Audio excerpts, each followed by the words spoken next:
Guys இன்னைக்கு வந்து பார்த்தீங்கன்னா ஒரு பெரிய பார்சல் வந்திருக்கு. ஸோ வாங்க ஓப்பன் பண்ணி உள்ளே என்ன இருக்குது அப்படிங்கிறத பார்க்கலாம். ஸோ அதுக்கு முன்னாடி பார்த்தீங்கன்னா நம்ம ஒரு 2-3 நாள் வீடியோ போட்டிருக்க மாட்டோம். என்னன்னு பார்த்தீங்கன்னா நமக்கு கொஞ்சம் உடம்பு சரியில்லை. ஒரு 2-3 வாரம் ஃப்ரீயாக தான் இருந்தேன். போன வாரமே நிறைய பேர் அனுப்பி விட்றேன் நீ கொரியர். இந்த வாரம் மொத்தமாக பார்த்தீங்கன்னா 2-3 நாள்லேயே பார்த்தீங்கன்னா எல்லா கொரியரும் அனுப்பி விட்டீங்க. அதே பார்த்தீங்கன்னா ஒயாம கொரியர் ஆஃபீஸுக்கும் அங்கே இங்கேயும் சைக்கிள்லேயே போய் பார்த்தீங்கன்னா வாங்கிட்டு வந்திருக்கு. ஸோ இப்போ கொஞ்சம் பரவாயில்ல, அதனால தான் வீடியோ போடுறேன். ஸோ இந்த ப்ரோ என்னதான் அனுப்பி விட்ருக்காங்க பார்த்தீங்கன்னா இவ்வளோ நீட்டாக அழகாக பார்சல் பண்ணி அதுக்குள்ளே 3 அட்டை பாக்ஸ் வச்சு 2 அட்டா பாக்ஸ்ல 10 இன்ச் ஸ்பீக்கரும் ஒரு அட்டா பாக்ஸ்ல 10 இன்ச் சப்வூஃபரும் வச்சு பாத்தீங்கன்னா அனுப்பி விட்டுருந்தாங்க. பார்சல் பாத்தீங்கன்னா நல்லா சேஃப்டியாவே அனுப்பி விட்டுருந்தாங்க. ஸ்பீக்கர் எல்லாமே பாத்தீங்கன்னா செக் பண்ணி பார்க்கும்போது சப்வூஃபர் வேற லெவல்ல பாத்தீங்கன்னா பாடிச்சு. ஆனா அந்த 2 ஸ்பீக்கர்லயும் பாத்தீங்கன்னா ஒரு பெரிய ப்ராப்ளம் இருக்கு. மேக்னெட் காயில் எல்லாமே பாத்தீங்கன்னா நல்லா ஹெவியா போட்டிருக்காங்க. ஒரு ஸ்பீக்கர்ல பாத்தீங்கன்னா பேப்பரை நல்லா ஒத்த சைடோடு வச்சு இழுத்து வச்சு ஒட்டியிருக்காங்க. அதனால பாத்தீங்கன்னா நமக்கு ஸ்பீக்கர் மேலையும் போகல கீழையும் போகல. நம்ம பாட்டு போட்டு சவுண்டை எவ்வளவுதான் கூட்டினாலும் இந்த மாதிரி கேக்குது.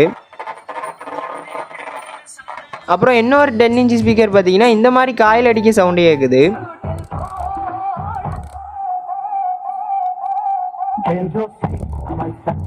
அப்புறம் நேற்று ஒரு பார்சல் அனுப்பிவிட்டு என்ன 2 12 இன்ச் ஸ்பீக்கர் பார்த்தீங்கன்னா அனுப்பி விட்டுருந்தாங்க. அதாவது இந்த ப்ரோ வந்து மைக் செட்டு தான் வச்சிருக்காங்க பார்த்துருங்க. அங்கே இந்த மாதிரி ஸ்பீக்கரை எடுத்துட்டு ஜேபிஎல் ஸ்பீக்கர் போட்டிருக்காங்களா, அதனால பார்த்தீங்கன்னா இந்த 2 ஸ்பீக்கரை நமக்கு பார்த்தீங்கன்னா கொரியரில் அனுப்பி வச்சிருந்தாங்க. வந்த உடனே இந்த 2 ஸ்பீக்கரையும் பார்த்தீங்கன்னா செக் பண்ணி பார்த்தேன். உண்மையிலே பார்த்தீங்கன்னா ஆடியோ கிளாரிட்டியும் சரி அந்த பேஸ் எஃபெக்டும் சரி சூப்பராக பார்த்தீங்கன்னா இருந்துச்சு. எந்த ஒரு காயில் அடிக்க சவுண்டோ டர்பூர் சவுண்டோ எதுவுமே பார்த்தீங்கன்னா கிடையாது. நீட்டான கண்டிஷனில் இருந்துச்சு. இன்னைக்கு மார்னிங் பார்த்தீங்கன்னா ஆடியோ டெஸ்டிங் எல்லாமே இன்ஸ்டால ஸ்டோரி போட்டு இதோட விலையும் பார்த்தீங்கன்னா அதில் வந்து மென்ஷன் பண்ணி எல்லாமே ஸ்டோரி போட்டிருப்பேன். உடனே பார்த்துட்டு ஒரு ப்ரோ பார்த்தீங்கன்னா நமக்கு அமௌண்ட் அனுப்பிவிட்டு உடனே பார்த்தீங்கன்னா பர்ச்சேஸ் பண்ணிட்டாங்க. ஸோ இப்போ பார்த்தீங்கன்னா நம்மகிட்ட அந்த 2 10 இன்ச் ஸ்பீக்கர்ஸ் மட்டும் தான் இருக்கு. யாருக்காச்சும் வேணும் அப்படின்னா இன்ஸ்டாகிராமில் கான்டாக்ட் பண்ணி பர்ச்சேஸ் பண்ணிக்கிடுங்க. அடுத்து இந்த 52001943 காம்போ வச்சு செய்யப்பட்ட ஃபிட் ஆம்பிள் பிளேயர் பார்த்தீங்கன்னா அதோட டீடைல்ஸ் எல்லாமே அந்த ப்ரோ வந்து அந்த ஃபோட்டோவில் கொடுத்துருக்காங்க பாருங்க. ஸோ இந்த ஆம்பிள் பிளேயர் பார்த்தீங்கன்னா அந்த ப்ரோட்ட வந்து சேல்ஸுக்கு இருக்கான். யாருக்காச்சும் வேணும் அப்படின்னா இன்ஸ்டாகிராமில் கான்டாக்ட் பண்ணுங்க, வாங்கிக்கலாம். இந்த மாதிரி செகண்ட் ஹேண்ட்ஸ் பொருட்கள்லாம் வேணும் அப்படின்னா மறக்காம இன்ஸ்டாகிராமில் ஃபாலோ பண்ணி வச்சுக்கோங்க.